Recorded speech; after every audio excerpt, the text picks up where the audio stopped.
Hey everyone, how's it going? Erkenhelm here.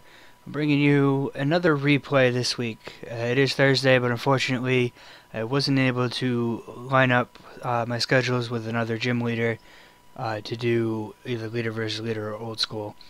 But I am bringing you kind of a special replay. Those of you who frequent YouTube and Pokemon videos might have heard of Abdallah Smash 026.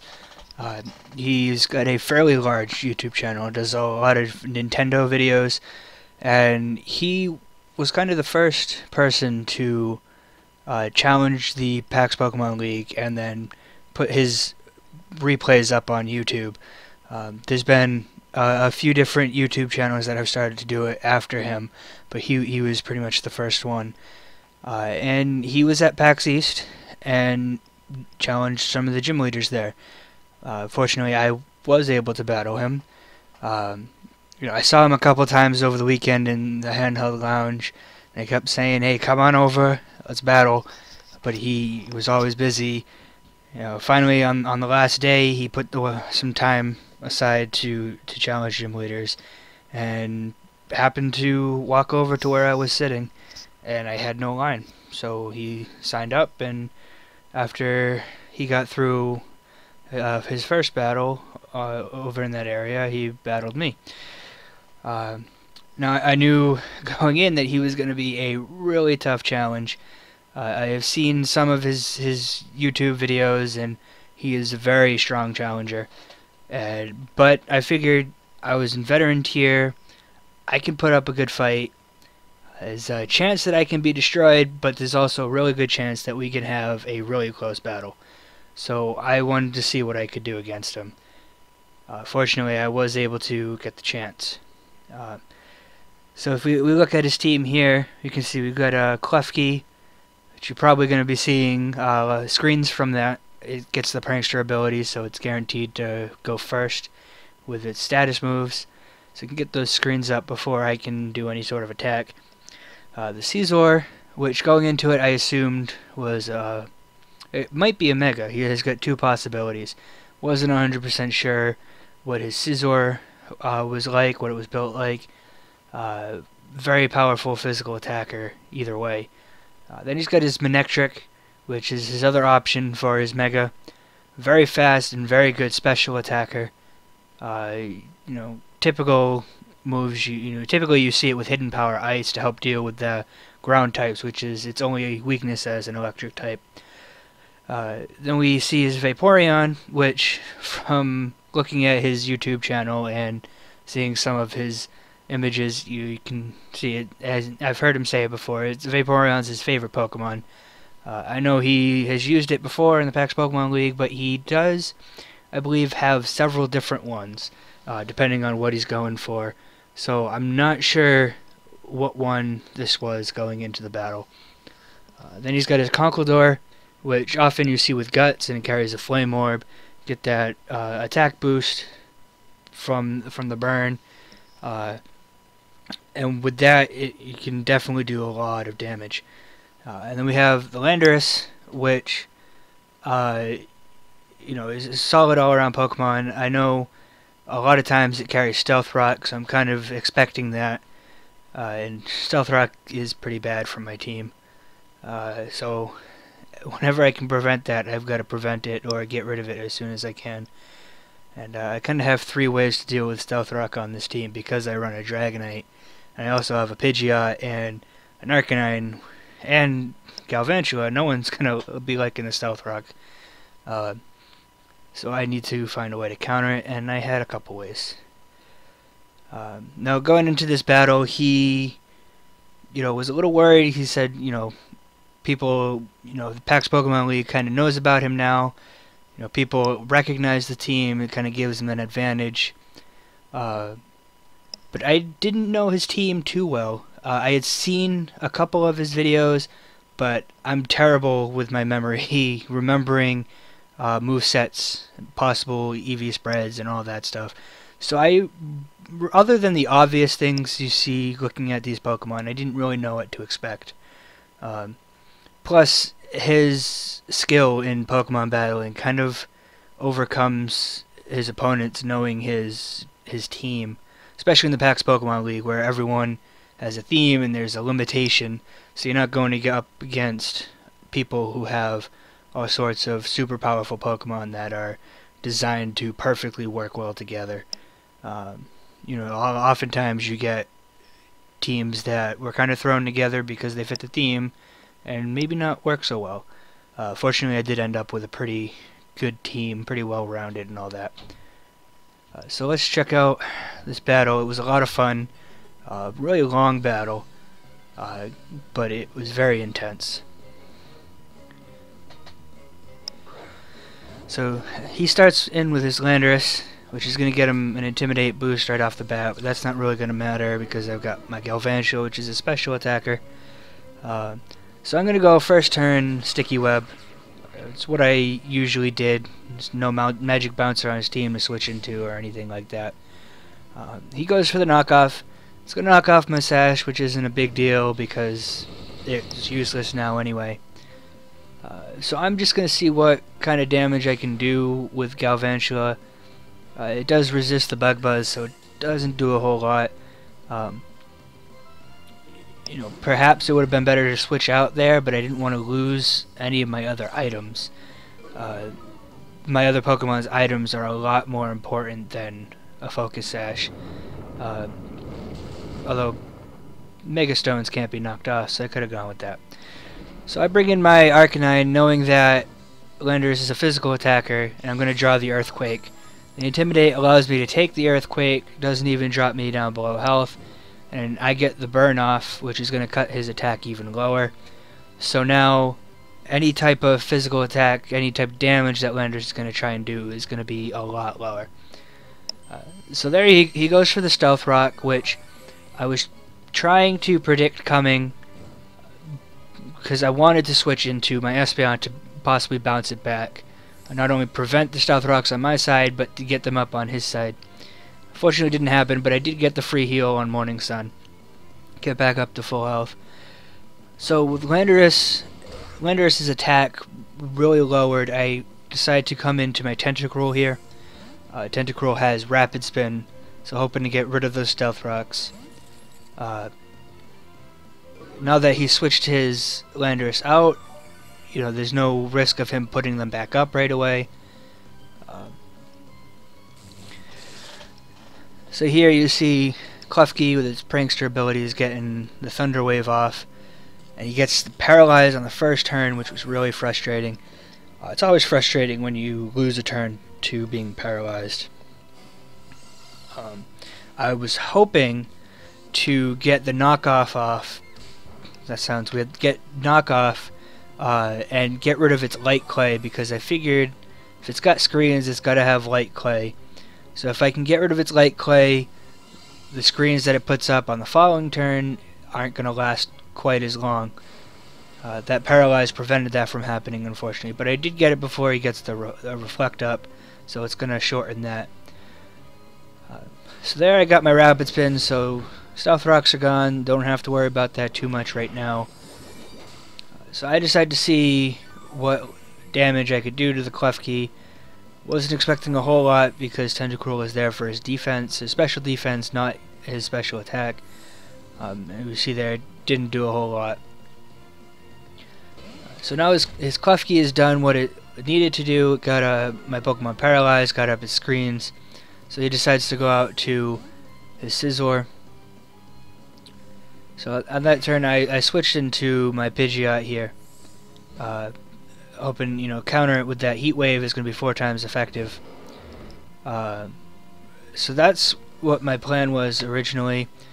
Seeing that he switched into his Conkeldurr, it would have been a lot better for me if I had gone for the Hurricane, because Hurricane would be super effective against the Conkeldurr.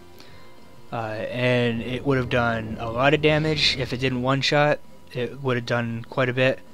I would have done a fair amount. He does take that pretty well. That Heat Wave, you can see here, just brings him to about just below half, and so it would have taken 3 Hurricanes to take him out, but there was the chance for confusion there, which if he had hit himself in confusion would have allowed me to take out the Conkeldurr before going down to the Mach Punch. So I come in with my Espeon, because I know Psychic is good against fighting, and it's probably going to scare him out. And it's going to give me the chance to set up my own screens. I still have my Light Clay, so this Reflect here is going to last for the full 8 turns. But even with the Reflect, I don't want to take a potential, either X Scissor or knockoff from the Scizor. So I go into my Arcanine. As I've said plenty of times on this channel, a great counter for Scizor. Fortunately, this one carries knockoff, which you don't see all the time on Scizor, but it is fairly common. It's a pretty good move. So it gets rid of my leftovers, even though it doesn't do a whole lot of damage, which stinks. That health recovery is really nice every turn. I tried to burn the Scizor, but he knew better than to leave it in there, and he switches out, goes to his Landorus, which is already burned. That was a really good predict on his part. So this U-turn, even though it's super effective, isn't going to do a whole lot because I have my Reflect up, and his Landorus was burned. So just as I know to counter an Arcanine, he knows how to counter an Espeon. Goes into a Scizor, so I'm going to go back into my Arcanine. Most of this battle, or I wouldn't say most, but a lot of this battle consisted of me trying to burn this Scizor. If I had gotten the Scizor burned, it would have helped out a lot. Unfortunately, he knew better than to leave it in. But here, because I'd seen it before, I knew he wasn't going to leave that Scizor in against my Arcanine and take the risk of being burned. So I decided to go for the free switch, and I go into my Dragonite. So I go for the Dragon Dance, which is typically what I go for when I'm at full health. Try and get greedy with the Dragon Dance and try and get a weakness policy activated if I can. So here I know Vaporeon is especially bulky, so I decided at +1 to see what I can do with Earthquake, but it surprised me at how good its defense is. I was not expecting it to take that Earthquake quite that well. I guess in hindsight I probably should have gone for the Dragon Claw, which I was thinking possibly he might have switched to his Scizor or something, so Earthquake would have been better, and I didn't want to go for a Fire Punch, predicting that because it wasn't good against the Espeon. Not really sure. But now I'm at +2, so this Dragon Claw is going to be enough to one-shot the Conkeldurr, luckily. So you can see his Wish was kind of wasted. So in comes the Klefki, and in hindsight it probably wasn't a really good idea to allow my Dragonite to get paralyzed there. I definitely wanted to take care of that Klefki because the screens can be really difficult to deal with. But I don't know if it was worth getting paralyzed. Even though my multiscale was broken, it would have been impossible that I could bring it in to do some damage, especially against that Scizor. Especially when he has Fire Punch and Earthquake, both very good against Scizor, especially the Fire Punch. So here is kind of a case where maybe I wasn't paying attention enough, or I acted too quickly, which I tend to do quite often. Is I was thinking, oh, I've got 2 Dragon Dances, I should be able to outspeed this Manectric, especially with the Sticky Web. And then I hit my move and I was like, oh wait, I'm paralyzed, so I'm a lot slower than normal. So you see there it had the Hidden Power Ice, which is going to take out Dragonite no problem when he doesn't have his multiscale. Possibly could take him out even if he does. So I go into my Espeon, which its special defense is max, its HP is max, so it's going to be able to take these hits from a Manectric pretty well. It allows me to start resetting up my screens. And I was attempting to outlive the Manectric by using Wish, taking the hits doing some damage and getting the recovery. But again, is a really good battler. He knows what he's doing and didn't get caught in that trap. So he switches out to a Scizor, and a really good counter to Espeon. So I go into my Arcanine, again another good counter for Scizor. So he goes into his Landorus, predicting the Will-O-Wisp to come again. Fortunately this time I predicted that prediction, and I went for the Snarl to do a little bit of damage instead. So now his Landorus is pretty close to going down, which is good because it can still set up the Stealth Rock again, which he does here. I went for the Protect, thinking maybe he was going to go for the Earthquake or go for the U-turn and try and get a switch. But he did go for the Stealth Rock, which is annoying. It's a late game, but the Stealth Rock can still do some damage, especially with an Arcanine that takes 25% of its health, I believe, because it is weak to Rock type. Unfortunately here, the Vaporeon dodges the Snarl, so it's not going to get that special attack drop. So I go into my Tentacruel expecting a Scald or something like that. Unfortunately, it doesn't decide to go that way. It decides to go for the Substitute. Which, as I've seen, this Vaporeon takes hits really well, whether it's physical attack or special attack. So it behind a Substitute, it can stay there for quite a long time. So we see here for sure what type of Vaporeon he had. He baton passes out to his Scizor, and this was the point where I kind of knew that it was over. My Mega Pidgeot is down, my Dragonite unfortunately is down, and my Arcanine is not built to do damage. He is built to basically cripple the opponent's Pokemon and outlast them, or allow my other Pokemon to come in and allow them to set up or something like that. Now I have no other Pokemon to set up. All my Pokemon are more defensive. I don't have the attack power to even break this Substitute. Not even Arcanine, because Arcanine's Snarl is the only attacking move goes around the Substitute. So I can do a little bit of damage, but it's not going to be doing a whole lot. And like I said, a lot of this battle was me chasing that Scizor with my Arcanine, trying to get it burned. Unfortunately, if it had, possibly I could have stalled a little bit to maybe get it down, combined with a little bit of Snarl damage. Even that would have been really hard to do and would have taken a lot of extra time. But now his Scizor is up at +4 attack. My only chance was with Espeon to break the Substitute, but because it resists the Psychic, it didn't do enough. I was hoping that it might be enough, but there's no special attack investment, so not enough damage.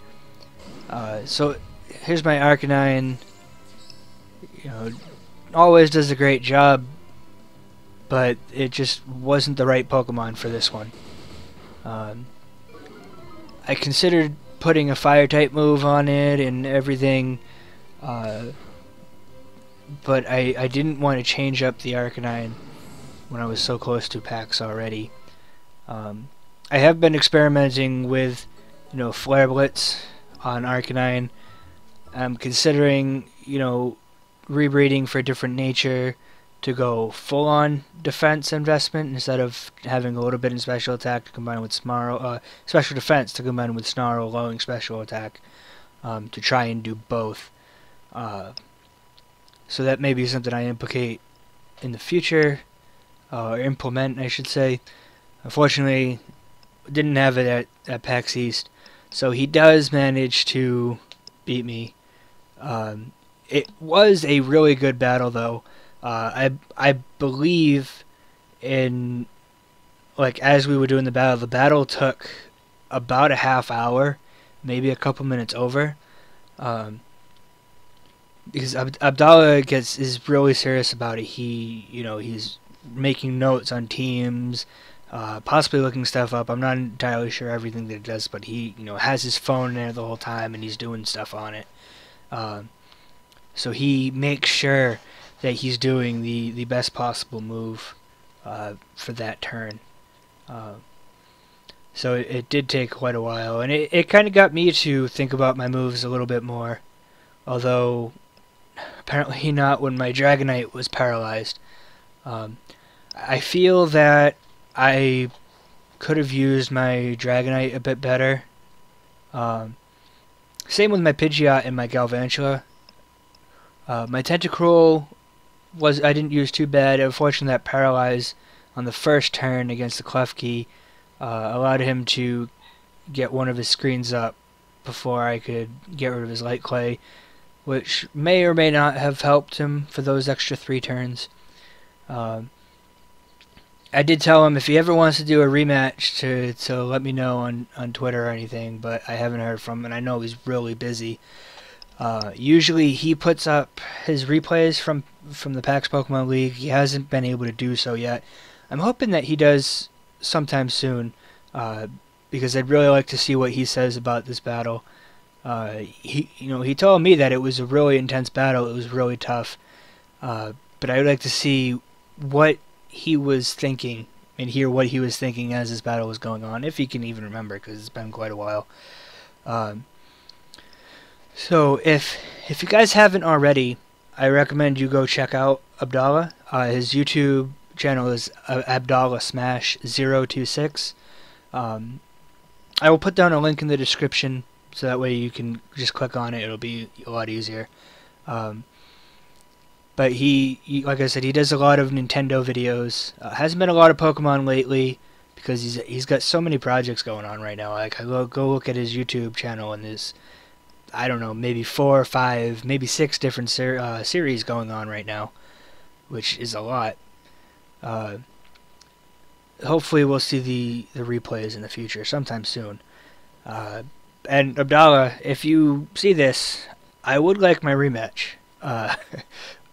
You could change up your team this time if that's what you want to do or whatever. I would love to have another battle with you. And if you're interested, even have you on and to cast the video with me. That would be fantastic. But I do know that you're busy. So thank you everyone again for watching. I hope you enjoyed this battle. I know I enjoyed playing it. I enjoyed seeing it again. It was a really intense battle. And it was very much a learning experience to take part in. As usual, links to everything will be down below in the description. Find us on Twitter, Facebook, our Twitch channel, our website, and our forums. As always, I recommend you join our forums. It's a great place to hang out with other people that just love Pokemon like you do. If you live in Australia or can get there, applications to be a gym leader at PAX Australia are still open. I looked up the date. If I remember correctly, they're open until May 22nd. So that is about 2 weeks from now. So it's still a fair amount of time, but you're starting to run out. So if you are interested in being a gym leader, you definitely want to go get your application in soon. If you save the link, you can go back and edit it later, up until the date that they close. So what you do now is not final. You can also adjust things after the fact if you get chosen as a leader as well. The PAX Australia crew has also once again started up their podcast. Not sure how often it's going to be. They did a handful of episodes last year, and their first one came out, I believe, yesterday. So if you are interested in that, I'll have a link to that down in the description as well. It's over on SoundCloud. I know there was a small, very quick discussion about getting it up on YouTube, And there's potential that they'll have video as well in the future and not just sound. So we could have them over here on the YouTube channel, but for now it's just on SoundCloud. So find it down in the info section below if you're interested in listening. A lot of Australian accents, so if you're into that, go over there, you'll find them. So thanks again, everyone, for watching, and I will see you all in the next video.